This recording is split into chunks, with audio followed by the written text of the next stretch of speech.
1610 aproximadamente que sí oficialmente hay registrado una, la primera cesárea que hicieron dos cirujanos, ¿verdad? Pero recuerden cómo era antiguamente, ¿verdad? No tenían los conocimientos de hacer lo que hoy en día nosotros tenemos. Entonces estaban ahí mirando, tocando cadáveres y después se iban y hacían las cirugías. Obviamente que la mortalidad era muy alta en esa época. Y la primera oficial es en ese año, en 1610, que tenemos, ¿sí? Y hoy en día es una de las prácticas más comunes en obstetricia. Para que un obstetra o un médico obstetra pueda formarse, una de las indicaciones es saber hacer una cesárea. Para que vos te recibas de residente del segundo año de la especialidad, la cesárea uno tiene que saber hacerlo para que pueda recibirse en el segundo año. ¿Sí? Es el término que nosotros utilizamos para qué caso, para qué tipo de cirugía. ¿Sí? Ejemplo, la semana pasada hablamos del feto en feto. ¿Se acuerdan de la historia del hermanito que tenía al hermano dentro de la panza? Digamos que nosotros queremos retirar a ese feto que está dentro de la panza del hermano o de la hermana. Nosotros vamos a hacer una cesárea para sacarle. No, otro ejemplo, un embarazo ectópico abdominal que creció en el abdomen, porque recuérdense que si es abdominal puede crecer y puede desarrollarse, incluso llegar a término. Esa es la diferencia. Para que nosotros hablemos de cesárea, nosotros necesitamos hacer una incisión en piel, acceder dentro del peritoneo, o sea, una laparotomía, seguida de una incisión en útero, entrar dentro de la cavidad uterina, a lo que nosotros denominamos histerotomía. No tiene que confundir con la histerectomía. Y a eso nosotros le llamamos cesárea. O sea, si viene una paciente que dice que esa es una confusión, porque incluso los mujeres más ahora, viene una paciente y le dice, tengo una cirugía por un embarazo tópico.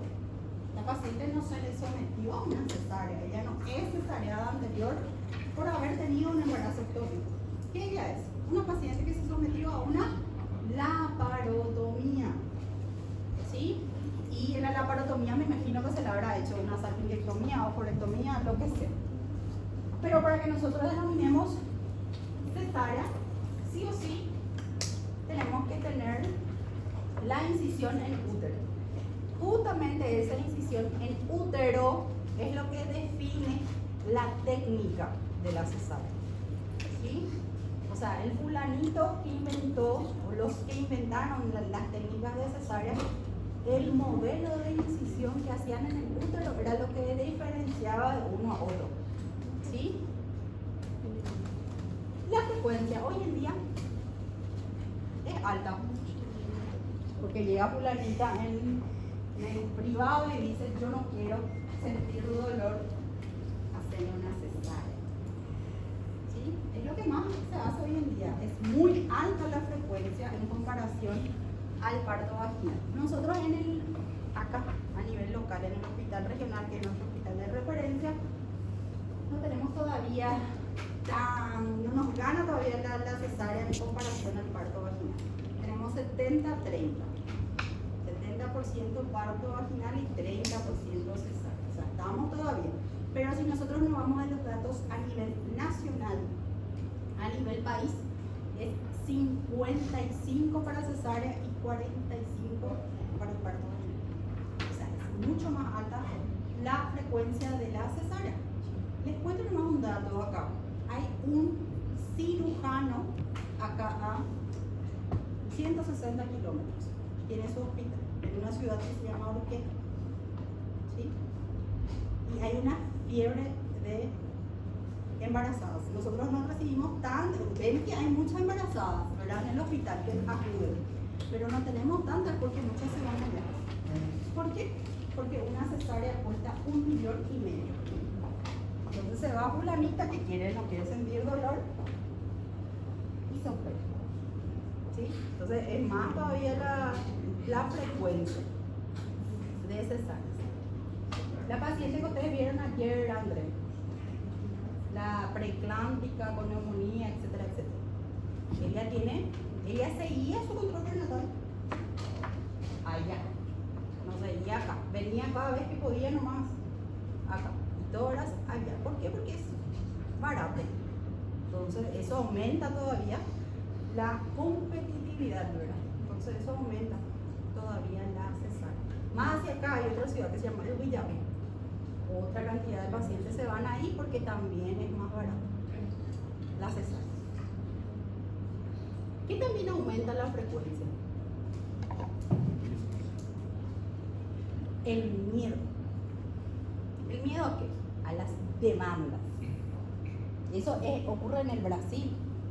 Y yo tengo miedo que la paciente está dilatada, está con 4. Pasó 2 horas y está todavía con 4. ¿Y será que si yo no le... ¿Será que si yo espero más, el bebé no le va a pasar esto, no le va, me va a demandar la mamá? Si tiene episiotomía, me va a demandar. Entonces, por ese miedo, ¿qué voy a hacer? Voy a hacer cesárea. Entonces, en el Brasil también hay una frecuencia muy alta de cesárea por esas cuestiones, por el miedo del profesional a las demandas. Otro motivo por el cual aumentó, antes no había, hoy en día existen los estudios de bienestar fetal. Entonces viene, se hace la madre el estudio de bienestar fetal y está un poquito alterado. Entonces por el riesgo que yo digo, si yo no le ignoro a este estudio, puede ser que si le hago parto nomás ya tiene lo alterado. Y si de repente pasa algo en el parto, voy a operarle nomás. Entonces así se van aumentando.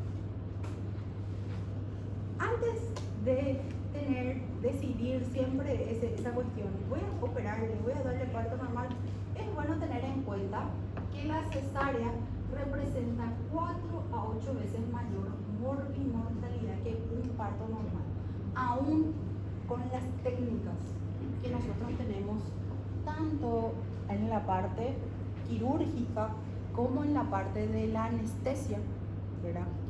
Antiguamente, ¿qué se hacía para hacer una cesárea? Se hacía una epidural. Hoy en día nosotros hacemos, y saben los riesgos de una epidural, ¿verdad? Muchas más complicaciones que una raquídea. Hoy tenemos la anestesia raquídea, que la dosis, el tiempo de recuperación de la paciente es mucho más rápido. Y tenemos medicamentos nuevos que se utilizan durante la anestesia. Entonces las complicaciones de repente en comparación a la epidural son menores, ¿sí? Pero aún así con esas nuevas técnicas todavía yo tengo 4 a 8 veces mayor mortalidad que un parto normal. Ejemplo, el sangrado luego durante un parto es de 500 ml, durante una cesárea es 1000. Ya entraron acá en una cesárea, ¿verdad? Ya, ¿verdad? Sangra, de repente asusta la primera vez que uno entra. Una vez entró un cirujano a ayudarme, para más que un cirujano de trauma, entró a ayudarme en una cesárea y se desesperaba. Sangra, me decía, doctora, está sangrando. Y le decía, tranquilo, vete así nomás luego. Y él aspiraba ahí como loco. Sangra, no hay caso. Y nosotros estamos acostumbrados a que eso pase luego. O sea, 1000 va a perder sí o sí la paciente. ¿Sí? Bueno, como les decía, los factores que han incrementado la cesárea, mayores factores de seguridad, la anestesia, banco de sangre tenemos a disposición, la sangre de repente está bien estudiada, antes no existía eso, las técnicas quirúrgicas mejoraron, 2 factores sociales, la fulanita que se va al privado a solicitar, yo quiero una cesárea, nuevas técnicas de vigilancia fetal y el aumento del número de cesáreas previas. Recuérdense, gente, una paciente que tuvo una cesárea previa puede volver a tener parto normal después de una cesárea. Ahora, a partir de 2 cesáreas es indicación absoluta de cesárea. ¿Sí? O sea, esa paciente que tuvo solamente una vez puede volver a tener. Entonces, teniendo en cuenta eso, nuestras cesáreas pueden ser primarias. La primera vez que esta paciente tiene cesárea. Secundaria o repetida. Iterativa, que a partir de las 2 cesáreas ya podemos hablar de iterativas. ¿Sí? Y electiva, que es aquella que no tiene indicación, pero yo por algún motivo decido operar. ¿Sí? Eso es la electiva. Estas también pueden ser de urgencia. ¿Sí? ¿Cuáles serían los motivos de urgencia, por ejemplo, para una cesárea? Sospecha de alteración del bienestar fetal, desprendimiento de placenta, puede ser una eclampsia. ¿Sí? O sea, esos son motivos de urgencia, que tienen que estar rápido. La presentación. Bueno, la presentación fetal, por ejemplo, si está en situación transversa, vas a agarrar y vas a programar su cirugía, ¿verdad? También la presentación pelviana, que hoy es, como les digo, es una indicación relativa, no una indicación absoluta, porque yo puedo hacerle parto vaginal, pero por los riesgos le hago cesárea. Acá para que tengan en cuenta nomás cómo fueron cambiando las indicaciones y cuando se aprimoró, o sea, cuando se lanzó la técnica que hoy en día utilizamos, que es la técnica de Kerr, ¿sí? Estas eran las indicaciones de la cesárea. DSP, cesárea iterativa, situación transversa, sufrimiento fetal, placenta previa, prolapso de cordón, desprendimiento, o sea, eran más cuestiones de urgencia. Por eso nosotros le operábamos a la paciente, ¿verdad? No porque se programaba que esa cirugía era la última cosa que nosotros teníamos para hacer, ¿verdad? Tipo, ya no le puedo hacer el forceps, ya no le puedo hacer otra técnica a no ser la cesárea. Esa era la indicación. Ya en la década de los 90 ya se cambiaron por desproporción cefalopélvica, por distosia dinámica, cesárea repetida, presentación pélvica, embarazo gemelar, sufrimiento fetal. A partir de entonces se hablaron de las indicaciones absolutas y relativas. ¿Sí? ¿Cuáles son las indicaciones absolutas? La que yo no puedo indicar otra forma a no ser la cesárea. O sea, la cesárea es la única forma por la cual esta paciente puede tener su bebé. ¿Sí? Esa es la indicación absoluta. Y la relativa es aquella que, sumando los factores o el riesgo de repente que pueda tener o la madre o el feto, yo decido hacer cesárea. ¿Sí? No es que no pueda tener, sino que sumando todos los factores yo decido hacer. ¿Sí? No existe otro recurso que la cesárea en las absolutas. Ya en las relativas se indica el procedimiento por ofrecer mayores ventajas, aun cuando sea posible atender un parto. ¿Sí? ¿Cuáles son las indicaciones absolutas? Por ejemplo, la iterativa, o sea, a partir de 2. Situación fetal anormal, ahí tenemos la situación transversa. Una pelvis asimétrica, eso yo no voy a poder cambiar. La pelvis asimétrica, por ejemplo, la mujer ya nació así, no puedo cambiar. Desprendimiento o placenta previa total. Desproporción cefalopélvica. Cesárea corporal previa. Y esto quiero que presten atención en la cesárea corporal. ¿A qué yo me estoy refiriendo cuando hablo de cesárea corporal? Cesárea corporal es aquella que nosotros la incisión la hacemos en el cuerpo del útero. ¿Sí? Y vamos a hablar más adelante del por qué hacemos eso. ¿Sí? Sí. Porque nosotros qué hacemos hoy en día en la cesárea tipo Kerr, que es la que utilizamos, es transversal al nivel del segmento. ¿Sí? Entonces esta paciente que tuvo cesárea corporal, lo ideal es que no vuelva a embarazarse. Lo ideal es que le haga ligadura. Pero digamos que no quiere la paciente se vuelve a embarazar. Es así o sí se tiene que volver a tener por cesárea, no puede tener parto vaginal. ¿Sí? ¿Por qué? Por el riesgo de rotura. ¿Sí? Desprendimiento de placenta normoinserta. No, desprendimiento de placenta normoinserta. Se pone nomás 2 veces P. ¿Sí? Herpes genital activo. Imagínense que ese pobre bebé pase por un canal en donde hay lleno de herpes. ¿Qué le va a pasar a ese bebé? Le puede dar una sepsis herpética. ¿Sí?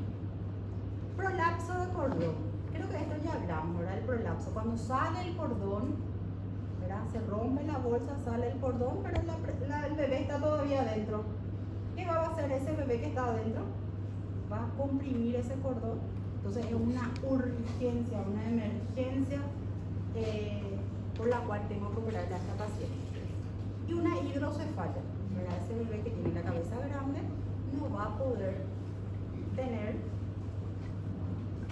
parto normal. Indicaciones relativas. Y ahí tenemos diabetes mellitus. No es una indicación en sí, pero las complicaciones de la diabetes sí.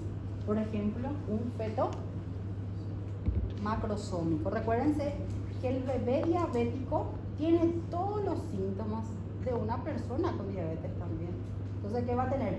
Va a tener mucha cantidad de glucosa que le circula, entonces ese bebé va a quedarse gordito. Va a ser un bebé macrosómico. Entonces, es una indicación relativa. La diabetes por su complicación. Toxemia. La toxemia es la preeclampsia. ¿Sí? Esa paciente con preeclampsia, yo sé que puede tener, y lo ideal es que pueda tener parto vaginal, pero si no compensa, ¿qué puede llegar a pasarle a esa paciente? Convulsión. Entonces yo por eso decido, para que no tenga alguna complicación a más la madre, por eso lo opero. Una isoinmunización a aquella paciente RH negativa que tiene un feto RH positivo, ¿sí? Entonces puede tener una isoinmunización. Embarazo prolongado o pretérmino. Aquella paciente que pasa las 42 semanas y el bicho es desfavorable, ¿sí? O pretérmino, porque recuérdense que ese bebé ya tiene un riesgo perinatal elevado, ¿verdad? Entonces, si yo le vuelvo a hacer parto, puedo arriesgar más todavía a ese feto. Entonces, el pretérmino es una indicación relativa también. Aquella paciente que haya tenido una cirugía uterina previa, una mionectomía, por ejemplo. Sufrimiento fetal agudo. ¿Por qué el sufrimiento es relativo? Porque yo puedo volver a compensar, ¿sí? Tengo que ver realmente si ese sufrimiento fetal se instala. Por ejemplo, una bradicardia fetal. Si yo le pongo a la paciente en posición de cúbito lateral izquierdo, ¿qué ocurre? Se descomprimen los grandes vasos. Entonces le llega mejor la oxigenación a ese feto y puede hacer que recuperen los latidos. ¿Sí? Oxigenación, disminución de las contracciones. ¿Sí? Eso puede hacer que el sufrimiento fetal se compense. Ahora, si a pesar de todo esto que yo hago no desaparece, ahí sí le voy a operar. O sea, el primer intento siempre va a ser de tratar de compensar el sufrimiento fetal. Ustedes ya vieron pacientes en trabajo de parto, ¿verdad? Suelen ver que están en decúbito lateral izquierdo. Es justamente para el bienestar fetal. Primigesta de edad avanzada, ¿por qué? Nosotros en edad avanzada hablamos mayor de 35 años. Primigesta en edad avanzada es mayor a 35. ¿Por qué es una indicación? Porque es un feto súper valorado. ¿Sí? Entonces por eso. Presentación pélvica ya hablamos, ¿verdad? Cesárea previa, puede también, de repente si la cesárea fue muy reciente. Y el HPV. El HPV en sí no es una indicación indicación, pero si es que hace un tumor previo, ¿sí? Que no permite que el feto pase, ahí sí podemos operar, ¿sí? Recuérdense que el HPV puede pasarle al feto durante el parto y existen estudios hoy en día que comprueban que en el futuro puede darle cáncer de faringe al tener contacto con el HPV. Entonces es un riesgo hoy en día.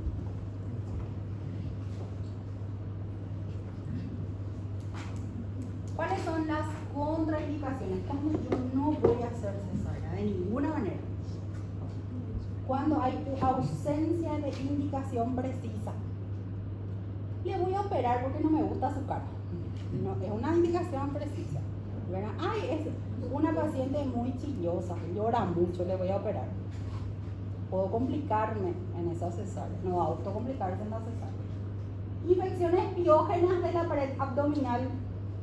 Imagínense que yo abra y esté ahí un Staphylococcus aureus y entra adentro. Feto anormal. ¿Por qué el feto anormal? Recuérdense que ese feto con malformaciones, yo no sé si va a sobrevivir. Y cuando yo indico una cesárea, yo estoy disminuyendo la tasa de natalidad futura de esa paciente. Porque si este bebé muere, ella va a querer embarazarse pronto y va a querer tener pronto otro bebé.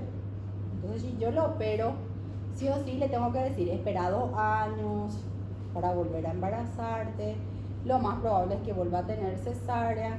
Y con eso ya va disminuyendo la cantidad de hijos que va a tener. Entonces, lo ideal, si es un feto con malformaciones, que tenga parto vaginal. Y la misma cosa el feto muerto, ¿sí? Que tenga parto, es lo mejor. Acá algo que siempre se confunde. Una cosa es la incisión de la parotomía que voy a hacer. La incisión en piel. Y otra cosa es la incisión que voy a hacer en el útero. ¿Sí? Esto me va a definir cómo yo voy a abordar mi laparotomía. Puedo incidir la más clásica, forma clásica, que es la primera imagen, que es la de Farestier, ¿verdad? ¿Cómo se hace la de Farestier? Es suprasinficial. ¿Qué significa eso? Tengo que sentir la sínfisis púbica, 2 dedos por encima de la sínfisis púbica, 4 dedos a un lado, 4 dedos al otro lado. Esa es la incisión que tengo que hacer. Hoy en día nosotros ya no medimos, yo al menos yo no mido porque sé, ¿verdad? Pero cuando estamos iniciando a hacer, siempre hay que agarrar y medir y ver de dónde a dónde voy a cortar, para no cortar nada. ¿Sí? Yo mi primera cesárea que hice fue de interno. Sí, de interno. Hasta ahora no recuerdo. No sabía ni qué es lo que estaba haciendo, pero hice. Por lo menos la técnica salió. Bueno. Y la otra incisión es la media, ¿sí? Se hace a nivel infraumbilical y la misma cosa. Tengo que cortar un dedo por debajo del ombligo y llegar hasta un dedo antes de llegar a la sínfisis púbica. ¿Sí? Me van a decir, ¿se hace todavía esto? Sí, hacemos mucho. En los casos de urgencia, por ejemplo, ¿cuál va a ser la vía de acceso más rápido del abdomen? Siempre va a ser la media. ¿Por qué? Porque yo al cortar ya voy a encontrar, ¿qué voy a encontrar? La aponeurosis, voy a cortar la aponeurosis y ya va a estar diastado los músculos rectos. Voy a entrar al peritoneo y ya entro dentro de la cavidad abdominal. Ya en la fana tengo que cortar piel, separar el celular, llegar a la aponeurosis, cortar la aponeurosis, despegar la aponeurosis del músculo, y cuando llego a la diástasis de los rectos, ahí paro de despegar. Ahí accedo al peritoneo y ahí recién abro. Entonces es mucho más laborioso. ¿Sí? Yo hoy en día si me dicen, es una urgencia, te voy a sacar un bebé rápido, si entro con otro ginecólogo, en 2 segundos vamos a sacar, porque ya estamos acostumbrados. Pero si de repente es muy, muy urgente, tenemos que hacerlo. Por ejemplo, una paciente que llega en paro y tenemos que sacarla del bebé. Ya pasa, ya no pasa. Llegó una paciente en paro y tuvimos que sacar al bebé. ¿Y cuál fue la decisión? Esta. Rápido le sacamos al bebé. 2 segundos el bebé afuera llorando. Pero como les digo, siempre eso es lo que nos va a llevar a decidir. Si una paciente tiene una incisión de Farnesville previa, tengo que volver a cortar en el mismo lugar. ¿Sí? Y si tiene una media, por ejemplo, por una peritonitis, se le cortó antes por una peritonitis y ahora ya está embarazada, yo no voy a agarrar y hacerle una Farnesville, le voy a dejar una ancla. ¿Sí? Voy a agarrar y voy a hacerle ahí sobre su cicatriz, ¿no? ¿Sí? ¿Cuáles son las ventajas de la incisión media? Bueno, es rápida, fácil de realizar, fácil de ampliar. La sutura es más sencilla, o sea, la laparografia. La repetición, volver a cortar en el mismo lugar también es fácil y es fácil de aprender.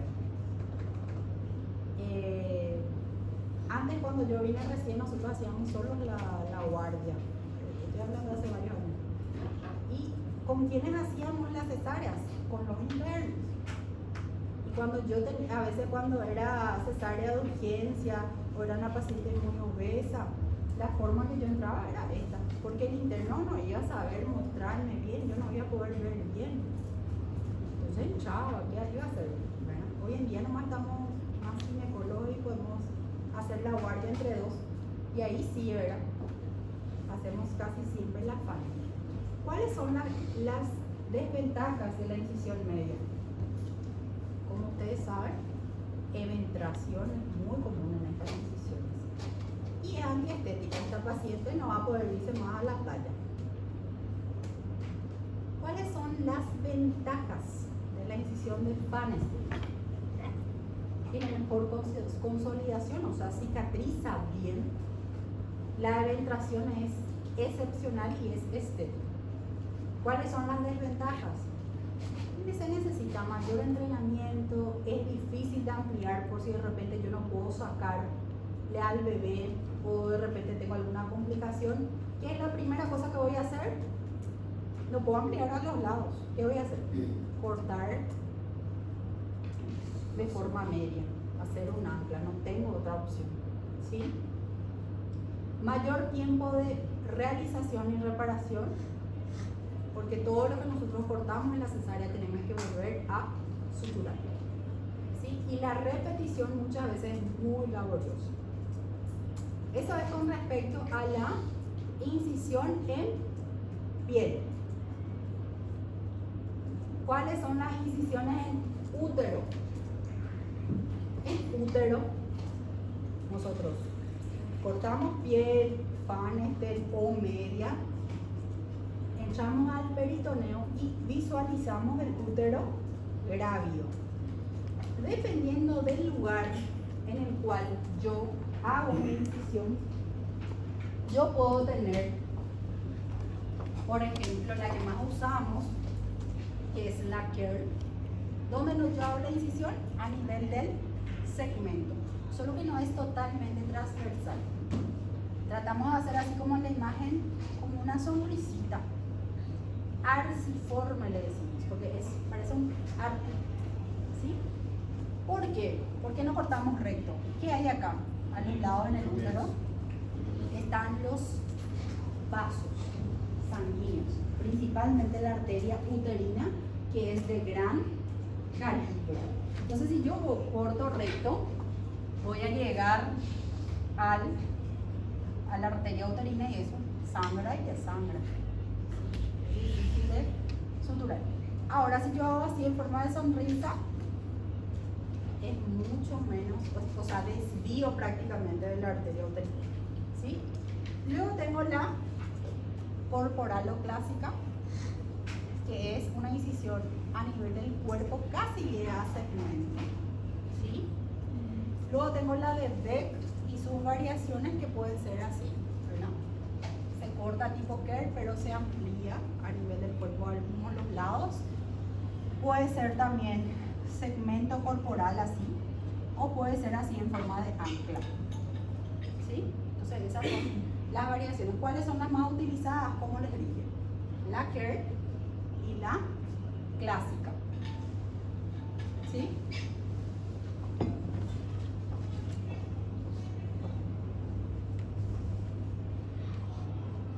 ¿Cuáles son las ventajas de la incisión tipo Kerr? Mucho menor cantidad de pérdida de sangre. ¿Por qué? Porque yo estoy cortando en el segmento. El segmento ya está lo afinado, ¿verdad? Es bien finito, no hay mucho tejido que yo tenga que cortar. Estoy desviando de los grandes vasos, entonces sangra mucho menos. Fácil reparación.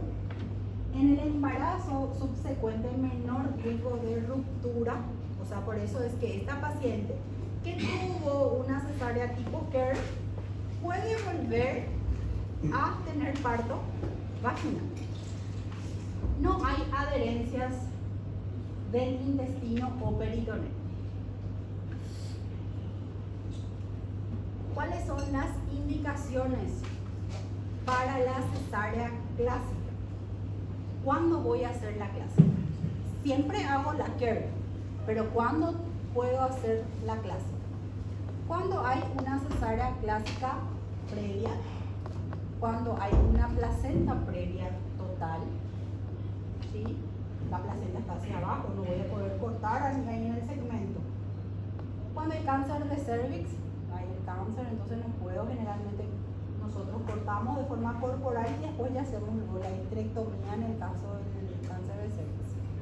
Si hay una presencia de anillo de retracción, ¿se acuerdan del anillo de retracción? ¿Sí?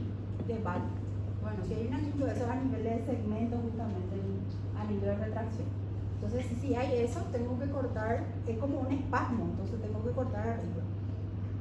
En una cesárea post-mortem, si hay miomas en el segmento y si hay varices también en el segmento, entonces ahí es cuando nosotros hacemos, ¿sí? Acá lo que me faltó es situación transversa con dorso posterior, ¿sí?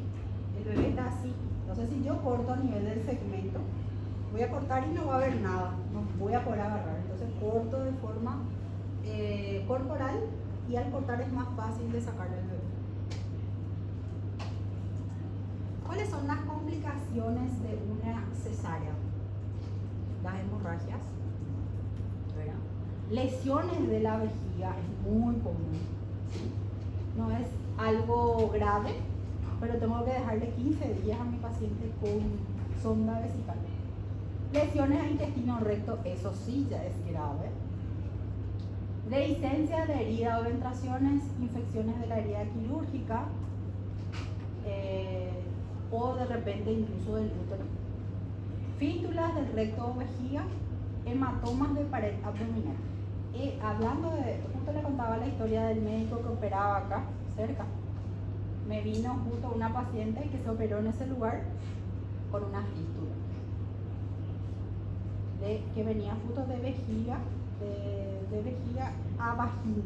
No sé cómo, pero tuvimos que reparar. Bueno, otra complicación que puede ocurrir son las dehiscencias y las rupturas. Hay que diferenciar la dehiscencia de la ruptura.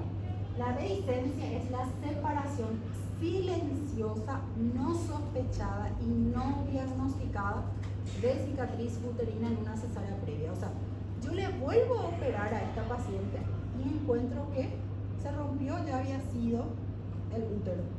Vos abrís y encontrás así el cabellito flotando del bebé ya, ¿sí? Y lo único que le separa de la cavidad abdominal es el peritoneo. Eso es lo que le ataja dentro del útero, por decir así, el bebé. Pero el miometrio ya está totalmente abierto. Ya la rotura es una separación súbita de la cicatriz, o sea, se rompe, ¿sí? Y eso causa ¿qué? Va a causar sangrado. Esta rotura puede ser completa si se comunica con la cavidad peritoneal, o sea, se rompió todas las paredes del útero, incluso el peritoneo visceral. Y en la incompleta, el peritoneo está intacto, o sea, se rompió el miometrio, pero el peritoneo está intacto. ¿Puedo hacer parto después de una cesárea? Sí, puedo hacer parto después de una cesárea, solamente que las indicaciones son fijas.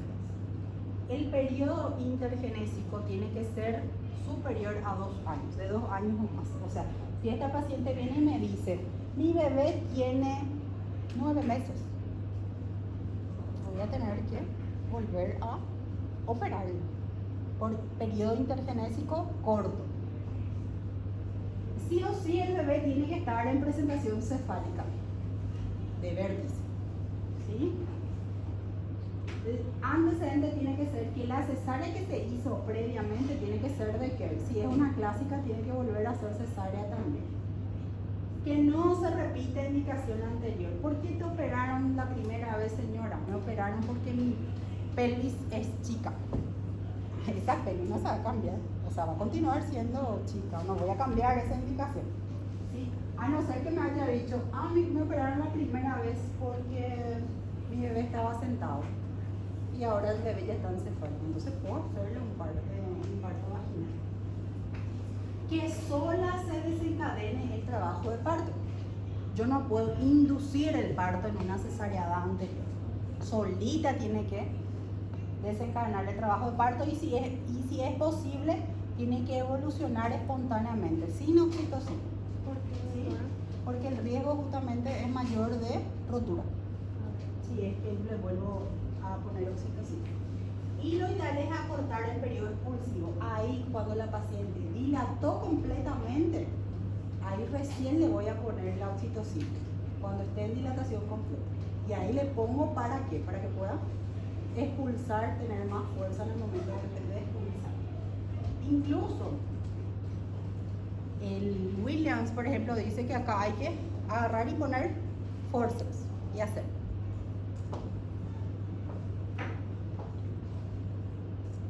Y es así. Incisión, no se ve bien la imagen. Incisión Pfannestiel, ¿verdad?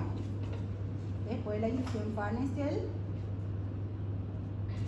se abre la aponeurosis, ¿verdad? Y ahí se ven los músculos. ¿Cuáles músculos vemos? 2, ahí están muy bien. ¿Cómo se llama este? El recto. Y este chiquitito que está acá.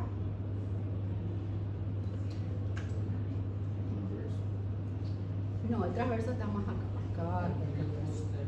Este es recto abdominal y este piramidal. Recuérdense que el piramidal es un músculo accesorio, no todos tienen. Acá se ve súper bien.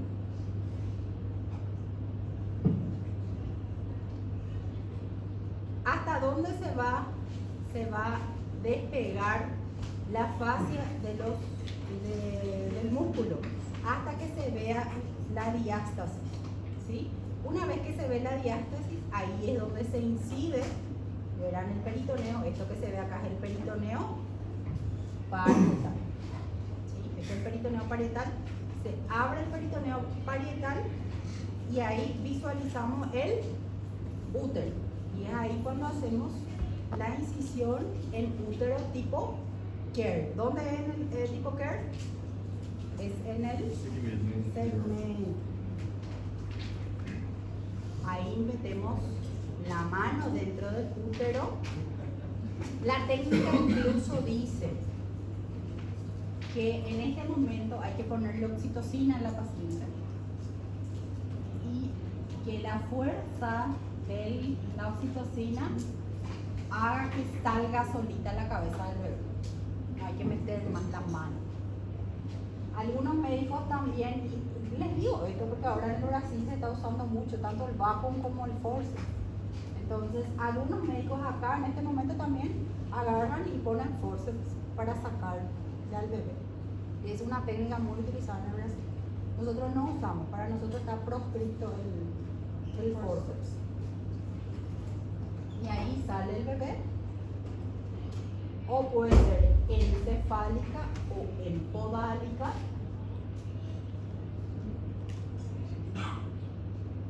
Una vez que sale el bebé, pinzamiento y sección del cordón umbilical y nos quedamos para el alumbramiento. ¿Cómo se llama el alumbramiento que hacemos en la cesárea? Alumbramiento dirigido, ¿sí? Que es diferente del activo que hacemos en parto vaginal. Porque el activo nosotros no vemos. Es dirigido porque estamos viendo cuando va saliendo. ¿Cuáles son los cuidados postquirúrgicos? Sí o sí le tenemos que dar analgésico, a pesar que hoy en día los anestésicos son muy buenos. Entonces, generalmente le damos según necesidad y según dolor nomás el analgésico a la paciente. Hay que controlar los signos vitales por lo menos cada 4 horas para ver qué tal están. ¿Cuándo indicamos la tolerancia vía oral a la paciente que se sometió a una cesárea?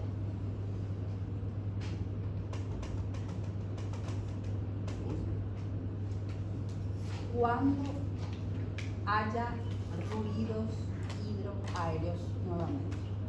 ¿Sí? Si a las 12 horas ya hay ruido hidroaéreo, que es lo más normal, en 12 horas le indicamos su dieta liviana, que inicie con un té. ¿Sí? Y si es que tolera, ahí ya le damos una dieta más sólida. La sonda. Algunos me preguntan, ¿es necesario? Bueno, vieron los riesgos, ¿verdad? Hay riesgos de, doctora.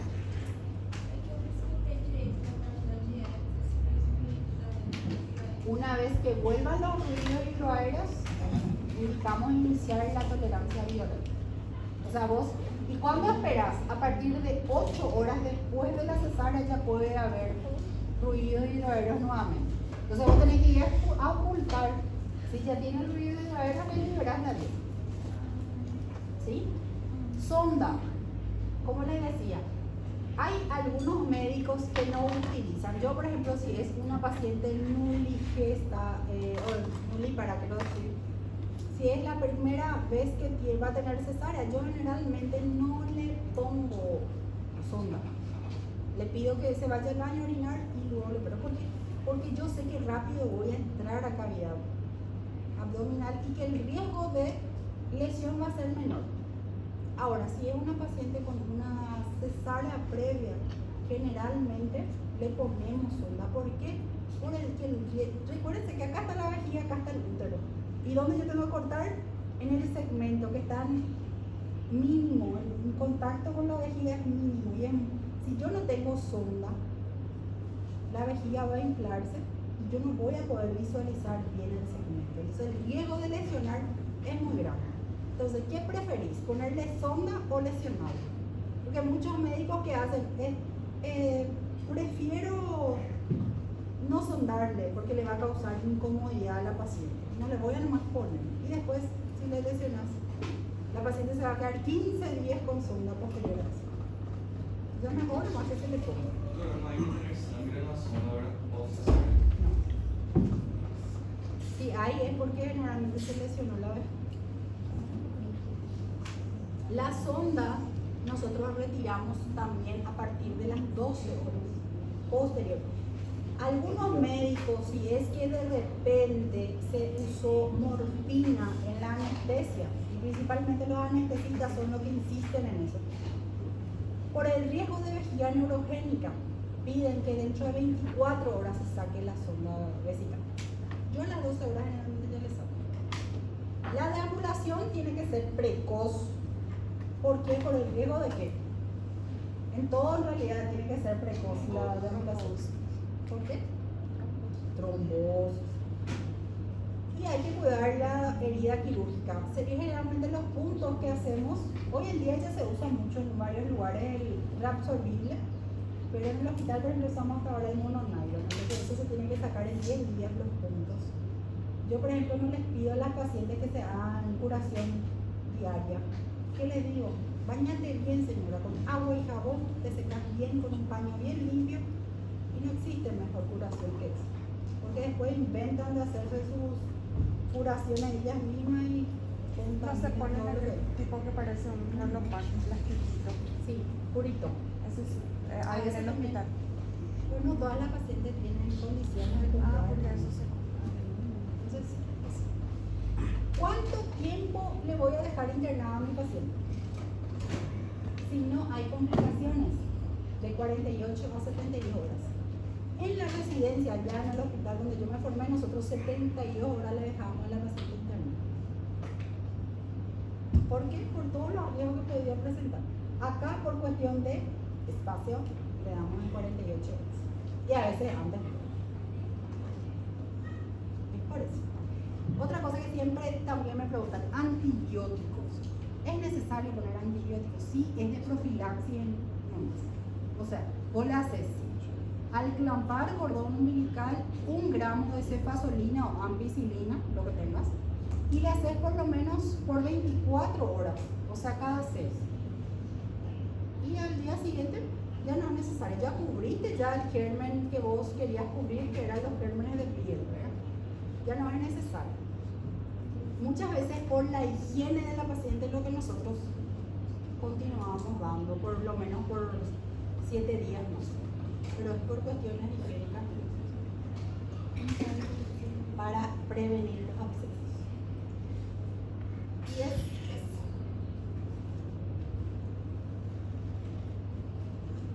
Entonces, con respecto a la cesárea.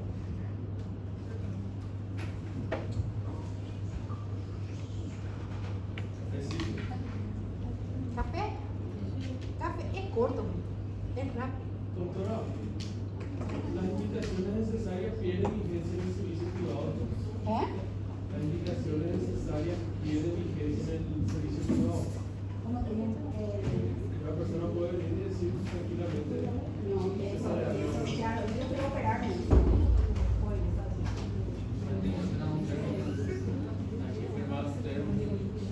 Y en realidad eso sería lo ideal, ¿verdad? Perfil no es un término que en el cual ella sepa que las comunicaciones de la cesárea existen y de repente, porque en Brasil justamente hace poco pasó un caso ¿qué pasaba? El médico iba a salir de vacaciones, la paciente estaba de era la 38.5. Y ahí quien le dijo, no, vamos a operarte hasta que la paciente se operó.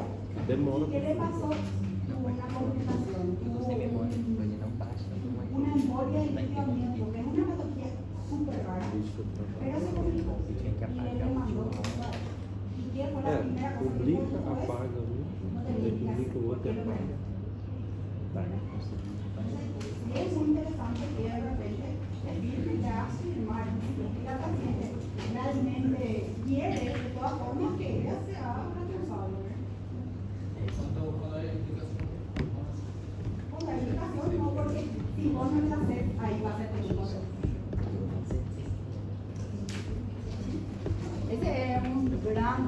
No sé por qué se está moviendo solo. Bueno, vamos a volver. Puerperio, gente, a lo que ustedes van a cansarse de escuchar cuando sean internos y es lo que más van a hacer en el internado. Evolucionar las puertas. ¿Sí? Cuando hablamos de puerperio, es el periodo comprendido desde el nacimiento del feto y la expulsión de la placenta hasta el retorno. Todo lo que ustedes vieron de cambios fisiológicos con la doctora Julia, acá vuelve a la normalidad, ¿sí? Dura aproximadamente 6 a 8 semanas, por eso la cuarentena que se dice, ¿verdad? Es justamente por esta etapa del puerperio. Tenemos un puerperio inmediato que comprende las primeras 24 horas, puerperio mediato o propiamente dicho del segundo al 10º día, puerperio alejado, que es hasta los 45 días luego del parto. El retorno de la menstruación indica su finalización, o sea, Aquella paciente que menstrua dentro de 6 meses, ahí está terminando su puerperio alejado. Y luego tenemos el puerperio tardío, que puede llegar hasta los 6 meses posparto y se acompaña de una lactancia prolongada y activa. ¿Sí? O sea, existe aquella puérpera de 1 año. Sí existe la puérpera de 1 año. Está en el puerperio tardío. En el puerperio, ¿qué es lo que vamos a tener de complicaciones? En el inmediato, ¿qué vamos a tener ahí?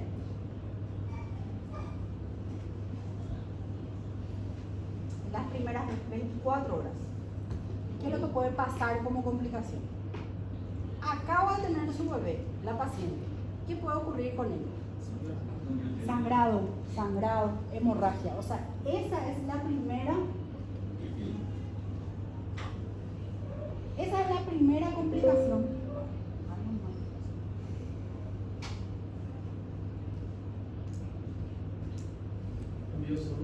Cambia solo, no sé. Algo aquí. Entonces las complicaciones agudas son las hemorragias y las posanestésicas. Por ejemplo, una cefalea posanestésica es muy común también, y principalmente en las pacientes puérperas. ¿Por qué? Porque recuérdense que la paciente tiene que quedarse por lo menos 8 horas bien recta, ¿sí? Y muchas de ellas se mueven antes, entonces ahí puede tener una cefalea postpunción. Ya en el puerperio mediato o intermedio, nosotros qué tipo de complicación vamos a tener. Acá ya no va a ser hemorragia, ya pasó ya. ¿Qué complicación voy a tener acá? Infecciosas, ¿verdad? Complicaciones infecciosas voy a tener más común. Y en el alejado, muchas veces ya es más difícil que existan complicaciones. Y si hay complicaciones, de repente ya es más bien de otro sistema, ya no va a ser del puerperio en sí. ¿Sí? Bueno, justo en el alejado es cuando nosotros tenemos los cambios anatómicos y funcionales. Por ejemplo, recuérdense que el peso del útero al final del embarazo es de 1000 gramos. ¿Sí? Va involucionándose con el pasar de los días y al mes ya pesa el peso normal de 100 gramos. ¿Sí? O sea, al mes yo le reviso a esa puérpera y su útero ya va a estar intrapélvico, ya va a estar dentro del útero nuevamente, dentro de la pelvis. En esta etapa es muy común que existan los entuertos, y principalmente en las pacientes multíparas. ¿Qué son los entuertos? Es el dolor producido justamente por las contracciones uterinas. ¿Por qué le duele a la multípara? Porque ella necesita mayor cantidad de oxitocina. ¿Para qué? Para que ese útero pueda contraerse. Más todavía generalmente le duele cuando ese bebé está lactando. ¿Por qué? Al succionar, ¿qué ocurre? Se libera mayor cantidad de oxitocina. ¿Sí? Entonces, esos son los entuertos.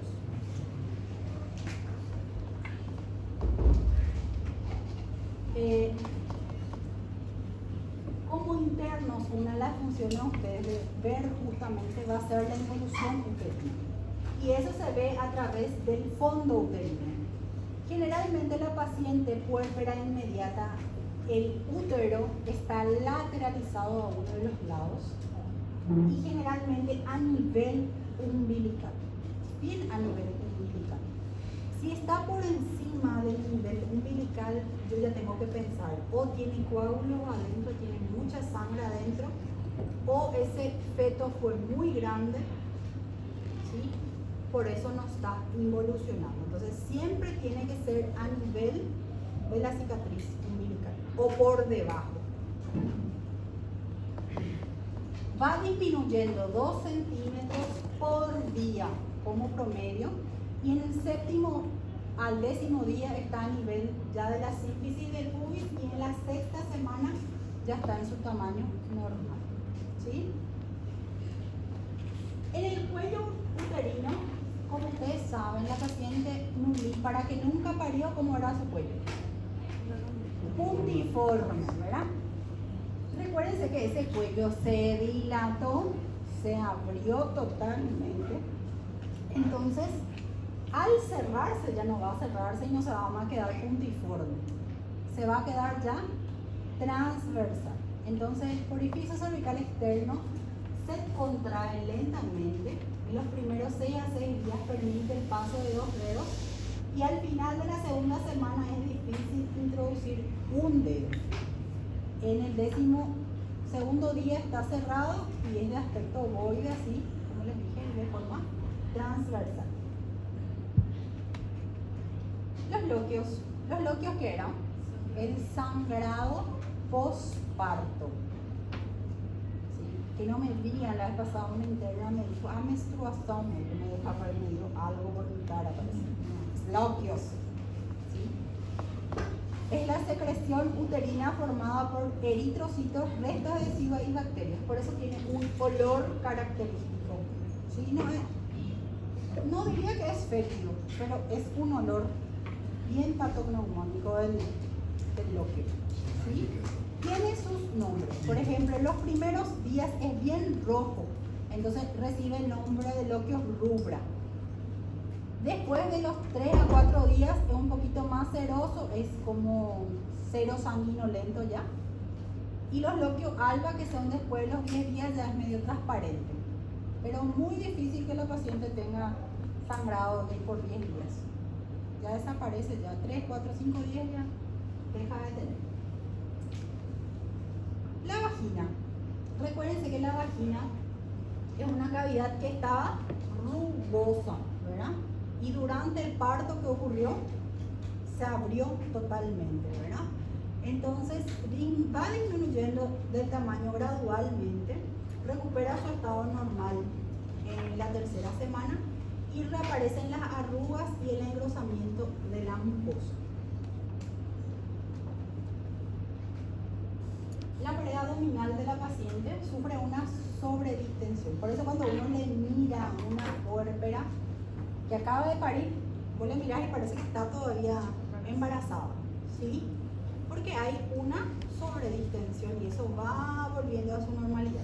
Hay ruptura de fibras elásticas de la piel, lo que va a dar como origen estrías, eso se va a quedar infelizmente. La diástasis de los rectos también va a volver a normalizarse, y es común que después del parto aparezcan hernias en la pared abdominal. ¿Sí? Principalmente aquellas pacientes que de repente ya tenían alguna predisposición. En el aparato urinario puede haber una hipotonía vesical. ¿Sí? Entonces, ¿qué puede ocurrir por culpa de una hipotonía vesical? Globos vesicales. Es muy común que existan globos vesicales. Que haya hematuria, pero no que la sangre sea totalmente roja, es medio estrías de sangre, ¿sí? Dilatación de los uréteres y pelvicilias renales, y se recuperan su normalidad en 2 a 8 semanas después del parto. El aparato cardiovascular, que estaba aumentado su gasto cardíaco y su volumen plasmático, vuelve a la normalidad en la 2ª semana. ¿Y qué pasaba en la posición del corazón durante el embarazo? ¿Cómo se quedaba el corazón? Y se normaliza justamente en el puerperio también la posición del corazón. ¿Sí? En el aparato digestivo también existe una hipotonía del tubo digestivo, retardo del tránsito intestinal, y eso puede causar estreñimiento y también hemorroides, pero la hemorroides puede estar presente después del parto vaginal por el esfuerzo que hace la paciente durante el parto. Entonces, es muy común que haya. Por eso es que nosotros en la puérpera indicamos sí o sí dieta liviana, no indicamos dieta normal. ¿Por qué? Porque justamente sabemos que va a haber esta hipotonía y de lo contrario va a venirnos con un fecaloma. Es muy común también el fecaloma en las puérperas y tenemos que hacerle un enema a la paciente. En el sistema endocrino, el HCG disminuye del segundo al tercer día, se negativiza de 11 a 16 días postparto, y esto es muy importante. Nosotros tuvimos hace 3 años un caso, una paciente que llegó en el hospital diciendo que acababa de parir y que en el hospital le mataron a su bebé y le quemaron. ¿Sí? ¿Eh? Sí. Nosotros le entregamos a su bebé y que le quemamos a su bebé y le entregamos así en un frasquito la ceniza a su bebé. Así terrible fue, fuimos en el hospital. Y había sido, era una paciente, no, yo la llamaría de embarazo psicológico, en realidad le mintió a su marido que estaba embarazada. ¿Y qué hizo ella, verdad? Se fue, le dejó el marido enfrente al hospital, ella le dijo que iba a parir. Se fue y se quedó ahí enfrente, gracias a las cámaras se vio eso, ¿verdad? Que se quedó ahí enfrente de la maternidad toda la madrugada. Hasta que a la mañana se va, le llama a su marido y le dice, nuestro bebé nació muerto. Y acá me entregan en el hospital el frasquito de la ceniza. Y el marido, que el idiota del marido hizo, llamó a la prensa. Y se fue toda la prensa en el hospital, quilombo, tráfico de bebé, qué sé yo. ¿Y quién era la médica de guardia? La otra dice. Era la médica, la otra. ¿Y quién estaba de guardia? Era una doctora morena. Morena, sí, la otra pelirroja, nada que ver. ¿Y quién fue la que te atendió? Y fue ella. No tenía no relación lo que decía la paciente, ¿verdad? Y ahí le hicimos su, ya que ella decía tanto que estábamos, le hicimos su HCG, ¿verdad? Prueba más grande que eso. Re negativo. Nunca estuvo embarazada. Y el estudio que ella tenía, famoso, o sea, fotos de ecografía de embarazo, pones en Google, y la primera foto que aparece así, es el que ella imprimió y puso en su carpeta. Y es el marido creyendo también que estaba embarazada. Hasta video le mandaba al marido de que su bebé se movía. Mira cómo se mueve nuestro bebé.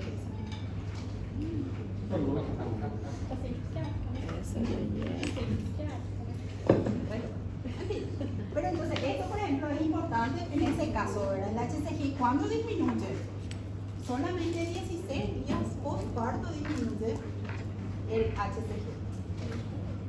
La ovulación se presenta a las 6 o 8 semanas en un 10 al 15%, por eso el riesgo de que se vuelva a embarazar la paciente en este periodo es bien grande, ¿sí? Tienen que cuidarse, ¿sí?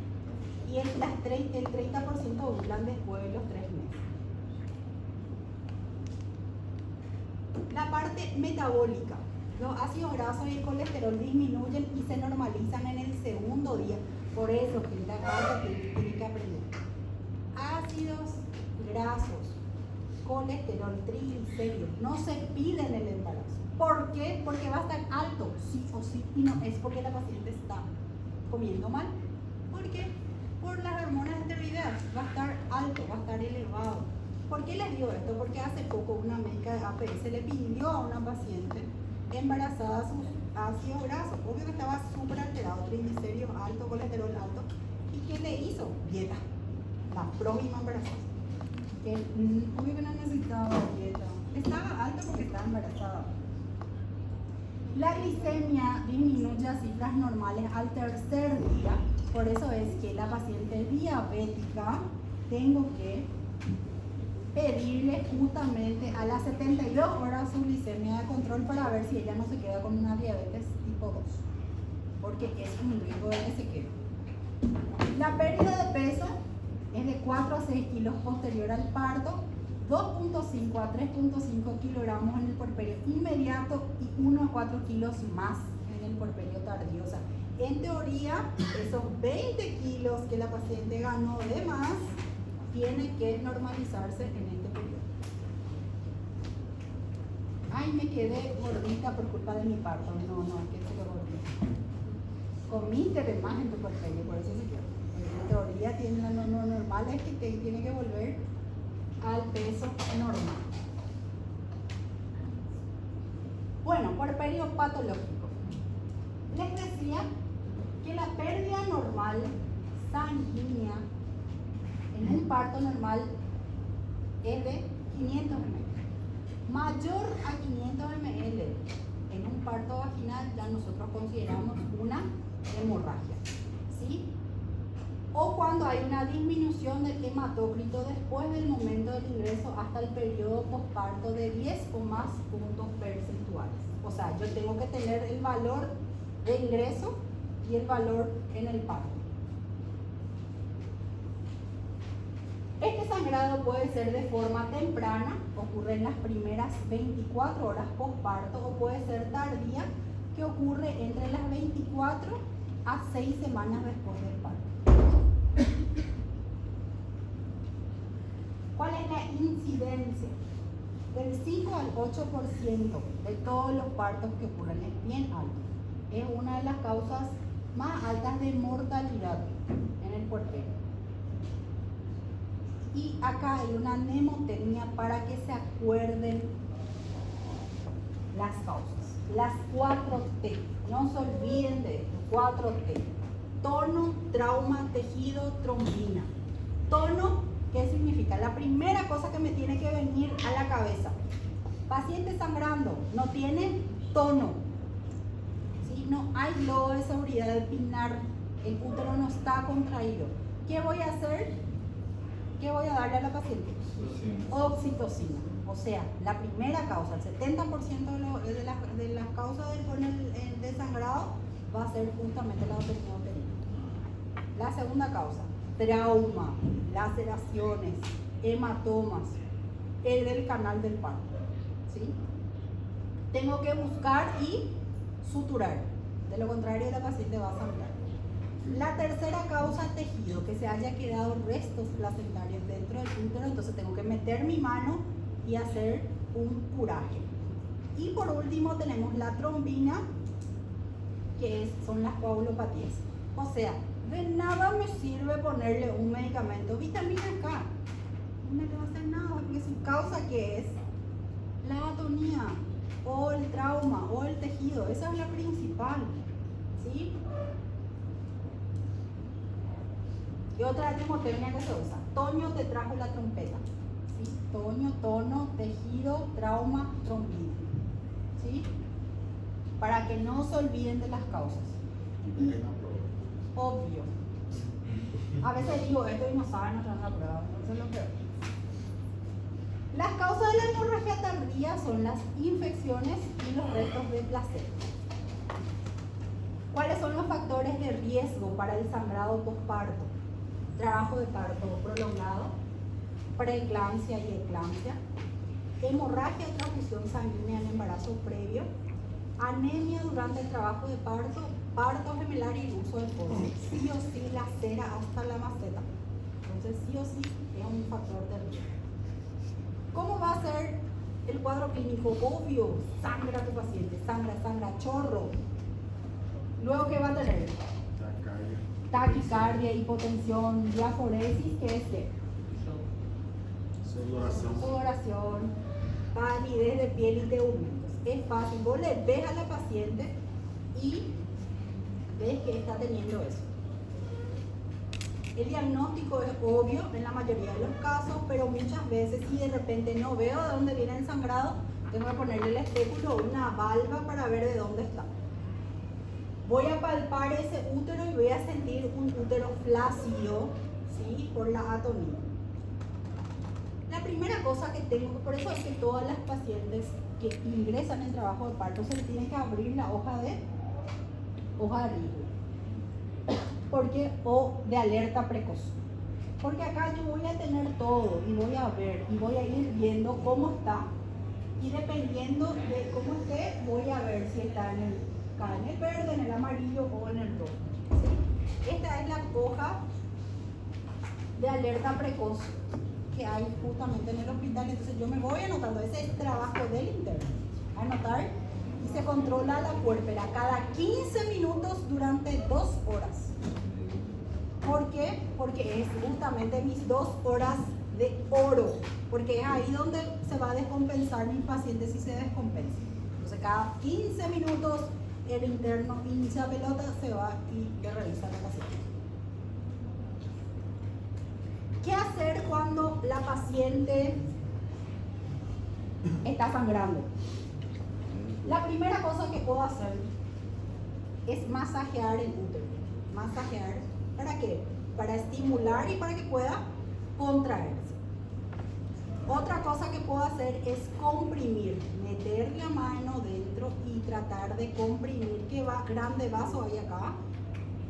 Los grandes vasos, la hipogástrica, la aorta incluso, y para tratar de disminuir el sangrado. Mientras eso, alguien lúcido se va y me busca ya el traje anti-shock. Ya eso la enfermera ya me está poniendo oxitocina, alguien ya se fue a banco de sangre a buscar sangre. Tiene que ser así, rápido. Código rojo se dice, es rápido.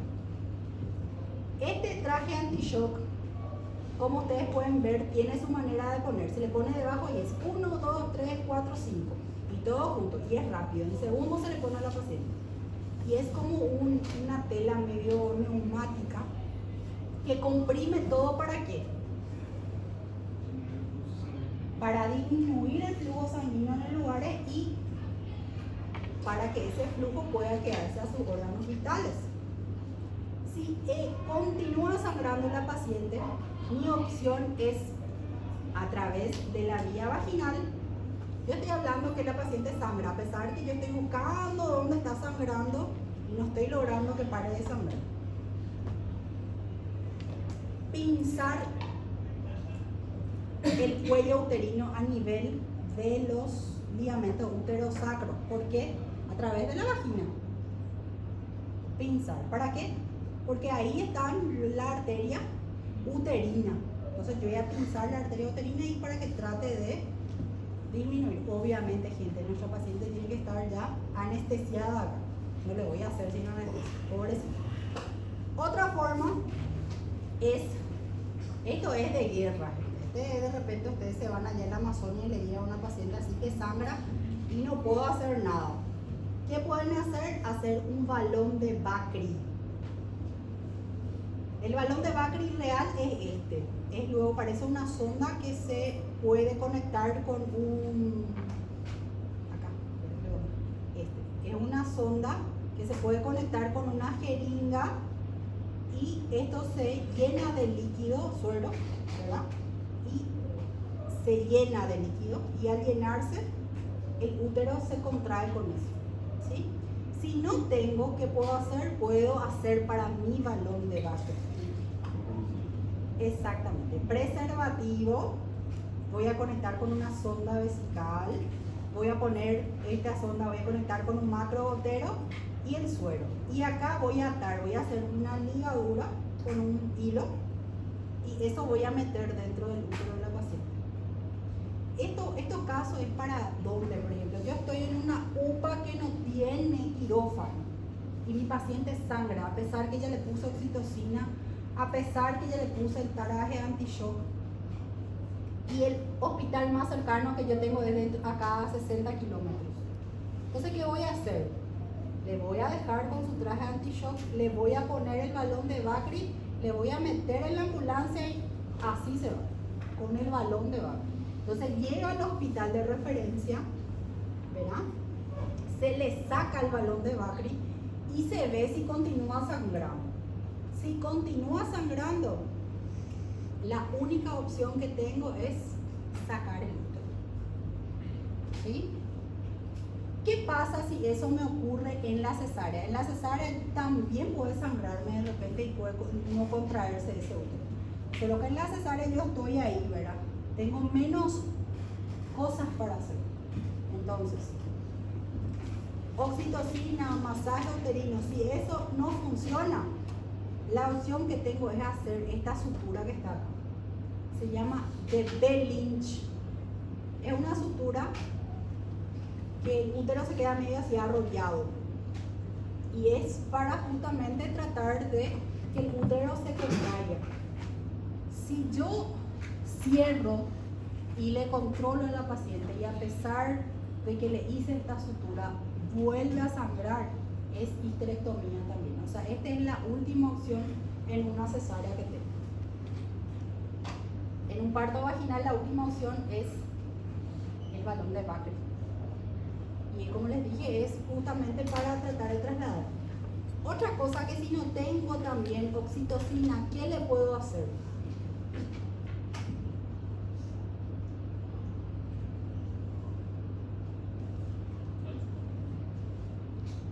¿Qué puedo usar? Y incluso es oxitocina, no funciona la oxitocina, puedo usar otra cosa, misoprostol. ¿Sí?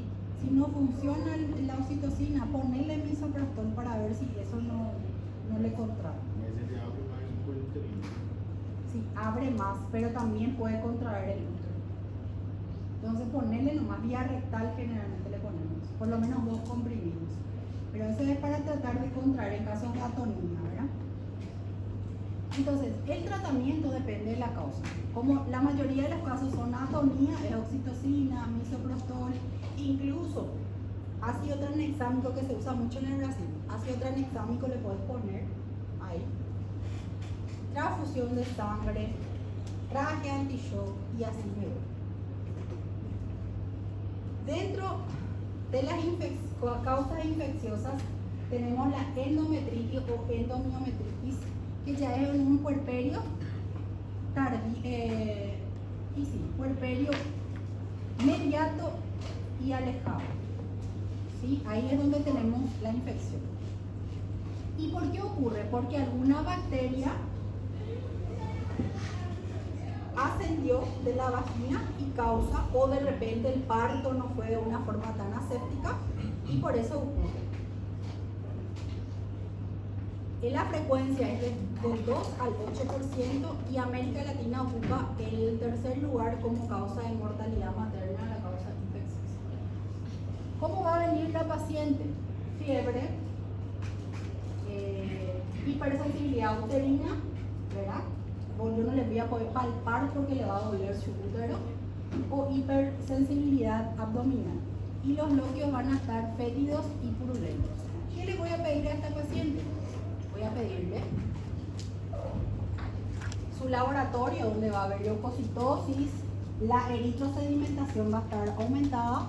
Le voy a pedir una ecografía ginecológica en donde voy a ver que hay líquido, que el útero está, las paredes están engrosadas.